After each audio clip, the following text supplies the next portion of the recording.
So I've been thinking about some Slurtle slash Snurtle armors, everyone, and how I will likely be needing them in our West Wednesday series soon enough. Then I thought to myself, hold up, I have a Slurtle slash Snurtle guide, but do I have a showcase of how to farm their drops? Well, we're here, so the answer to that is no, but I'm happy because of that, as it allows me to share some pretty neat tactics today and can help you get 2 of the best armor pieces in Don't Starve history with absolute ease. Let's get to it. And let us begin with actually showcasing these armor pieces so that you can understand what we're actually after. Starting with the Shelmets, with a mere 10% chance to drop from Slurtles, the most common of the pair of slugs, mind you.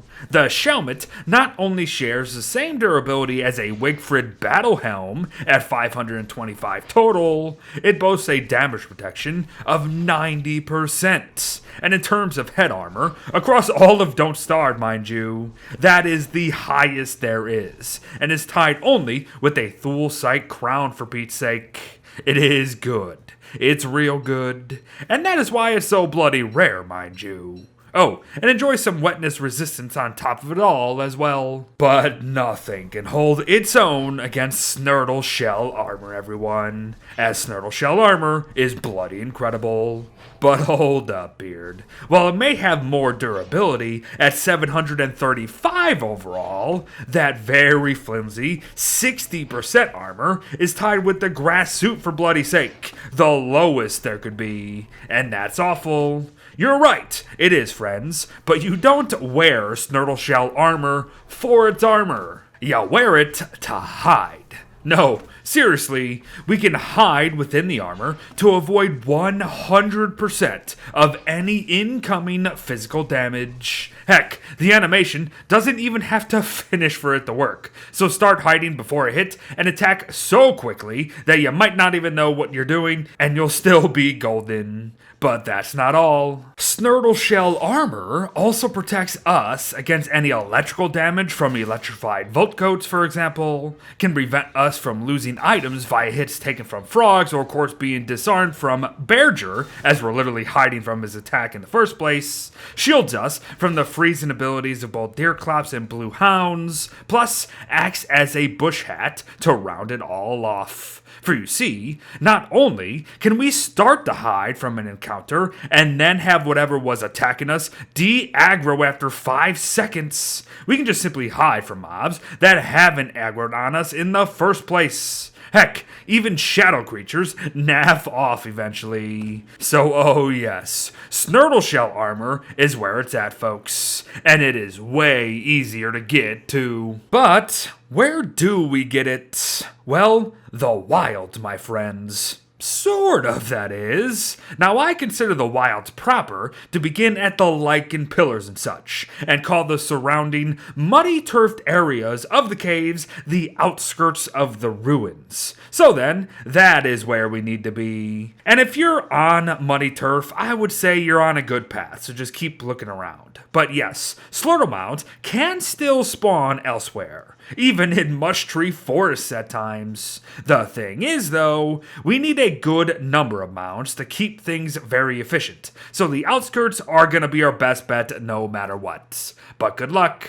So how do we do this, Beard? Well, 2 ways, I think. Force the Slurtles to act naturally, or force them to show themselves through threatening their homes. And the former is accomplished through setting off an earthquake intentionally via gunpowder or Slurtle slime.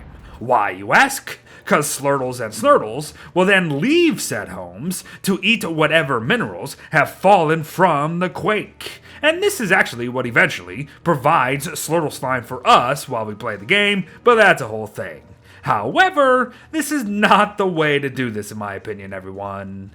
You will have too many Slurtles outside, and if you hit one, the rest will aggro onto you. And to be honest, we are kind of more here for the Snurtles anyways, so that's a thing too. Do note though, these snails have a longer reach than you think. Watch yourself down here no matter what you're doing. Oh, I get it, Beard. You just want us to instantly kill Slurtles and Snurtles by lighting them on fire, right? Wrong. Not that way either, friends. While it is possible to easily kill both of these slug types by literally blowing them up with but a torch, you miss out on all of their drops by doing so. I mean, I guess you do cause an instant earthquake that might spawn more, but, you know, that's not really what we're after still. No. While the actual process does involve torches and fire, things are a bit more involved than that. Word of warning. You will be needing either a Fling-O-Matic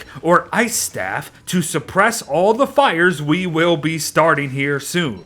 Otherwise, we will just ruin any of our chances at forcing the game to give us Snurtles over Slurtles. But what's that, Beard? Forcing the game to spawn Snurtles over Slurtles? How does that work? And so it begins. Slurtle mounds spawn Slurtles 90% of the time, and Snurtles the other 10%. So by setting a mound on fire, we force at least one of those things out. Similar to how we can force bees out of their hives or boxes for easy, safe harvest. But by then dousing the flames, the Slurtles that may spawn will immediately retreat back home unless provoked or lured with minerals. And here's where we begin to take advantage of this. For you see, we can force the game to just keep rolling what actually spawns out of the mound until we get a Snurtle. Then, since Snurtles are passive and try to avoid everything around them, we can just run up to them and murder the dang thing because they don't fight back and don't retreat immediately, and we can just repeat this process per every Slurtle mound we can. Yup, it truly is this simple, everyone. And while the Snurtles are rare, their armor isn't, as they will drop it 75% of the time.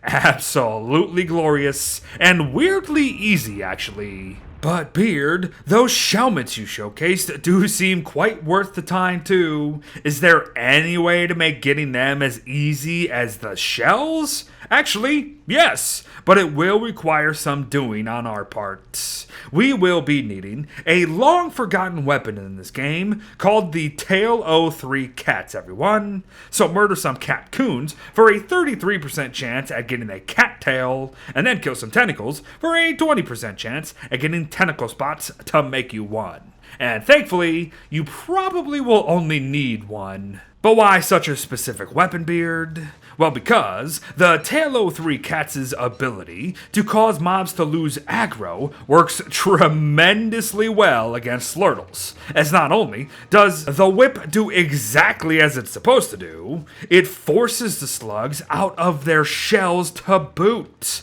But the cherry on top is that the Slurtles will also remain de-aggroed, remain out of their shell, and will never, ever fight back.